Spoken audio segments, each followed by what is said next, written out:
ओम शांति। आइए सुनते हैं 2023 के ईश्वरीय महावाक्य के और शिव बाबा की ज्ञान मुरली। आज बाबा ने कहा, मेरे मीठे बच्चे, प्रिय बच्चे, ज्ञान और योग के साथ साथ तुम्हें क्या करना है। तुम्हें बच्चों अपनी चलन भी बहुत अच्छी चाहिए। कोई भी भूत अंदर ना हो, क्योंकि तुम हो भूतों को निकालने वाले।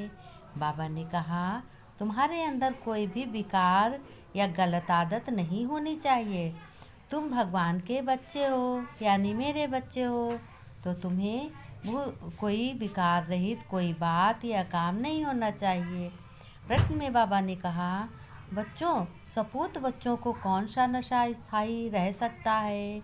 बाबा ने कहा उत्तर में कि बाबा से हम डबल सिरताज के मालिक बनने का वर्षा ले रहे हैं। बच्चों ने बोला, ये नशा सपूत बच्चों को ही स्थायी रह सकता है।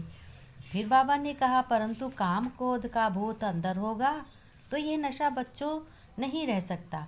ऐसे बच्चे फिर बाप का रिकॉर्ड नहीं रख सकते। इसलिए पहले भूतों को भगाना है, अपनी अवस्था बहुत बहुत मजबूत बनानी है। बाबा ने कहा, गीत में बच्चों ने गाया, कौन आया मेरे मन के द्वारे। कौन आया? भगवान आया, शिव पिता आया मन के द्वारा बच्चों के। इसका अर्थ, ओम शांति का अर्थ तो कोई समझ ना सके सिवाय तुम बच्चों के। पुरुषार्थ नंबरवार, क्योंकि परम पिता परमात्मा का स्थूल व सूक्ष्म चित्र तो है नहीं। सूक्ष्म है देवताएं, वह तो सिर्फ 3 हैं। उनसे भी अति सूक्ष्म है परमात्मा। ये है परम पिता परमात्मा। यह कौन कहते हैं? ये आत्मा कहती है। परम पिता परमात्मा को परमात्मा कहते हैं। लौकिक बाप को आत्मा परम पिता नहीं कह सकती। जब पारलौकिक परम पिता परमात्मा को याद करते हैं तो उसको देही अभिमानी कहा जाता है। जब देही अभिमान में हैं तो देही के साथ संबंध रखने वाला बाबा याद आ जाता है। फिर बाबा ने कहा, आत्मा के साथ बच्चों संबंध रखने वाला एक बाबा है।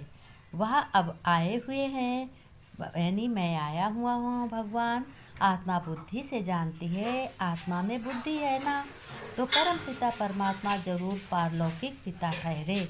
उनको ईश्वर कहा जाता है। अब बाबा ने ये प्रश्नावली बनाई है, इस पर तुम बच्चों को समझाने में सहज होगा। जैसे जैसे वैसे प्रश्न भी पूछ सकते हो।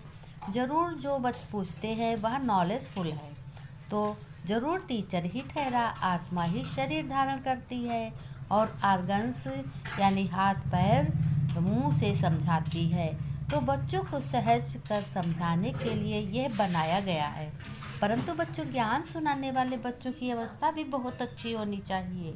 भल ज्ञान किसमें ज्ञान बहुत अच्छा हो, योग भी अच्छा हो, परंतु साथ साथ चलन भी अच्छी होनी चाहिए।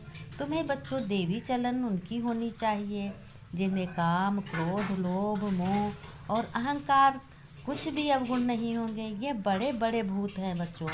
तुम बच्चों में कोई भी भूत नहीं होना चाहिए। बाबा ने कहा, उस भूत को निकालने वाले भी तुम ही उस्ताद हो। ये जो 5 विकार रूपी भूत हैं, ये तो परम पिता परमात्मा के सिवाय कोई मनुष्य आदि साधु सन्यासी निकाल न सके। बाबा ने कहा, सर्व के भूतों को निकालने वाला मैं ही सर्व की सद्गत करने वाला हूँ, और रावण से लिबरेटर कराने वाला भी मैं ही हूँ।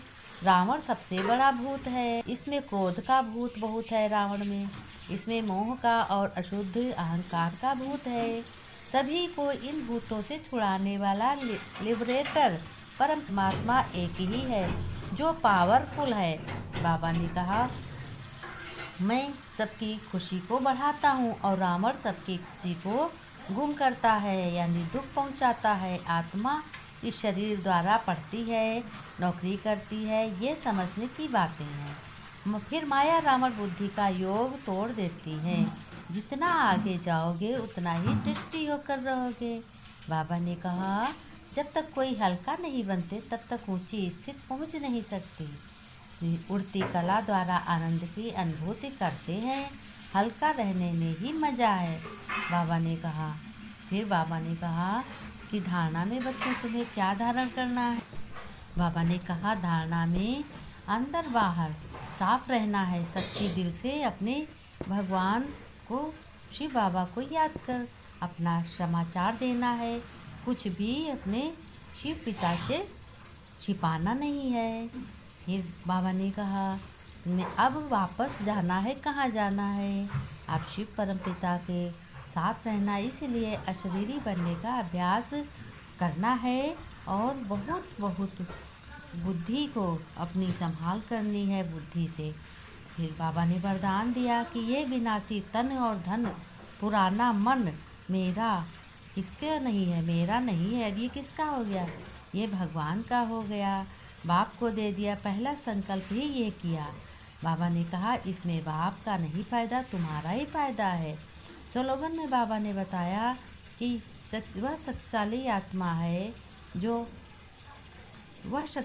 आत्मा है जो कि अपने परमपिता परमात्मा को याद करते हुए, आत्मा वह है जिस पर कोई भी व्यक्ति का प्रकृति अपना प्रभाव न डाल सके, वही शक्तिशाली आत्मा है।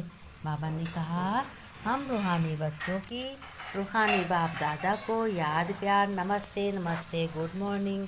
बच्चों ने नमस्ते की, हम रूहानी बच्चों की, रूहानी बच्चों ने नमस्ते की, हम रूहानी बच्चों की, रूहानी बाप दादा को याद प्यार, नमस्ते नमस्ते, गुड मॉर्निंग बाबा, मीठे बाबा, शिव बाबा, ओम शांति।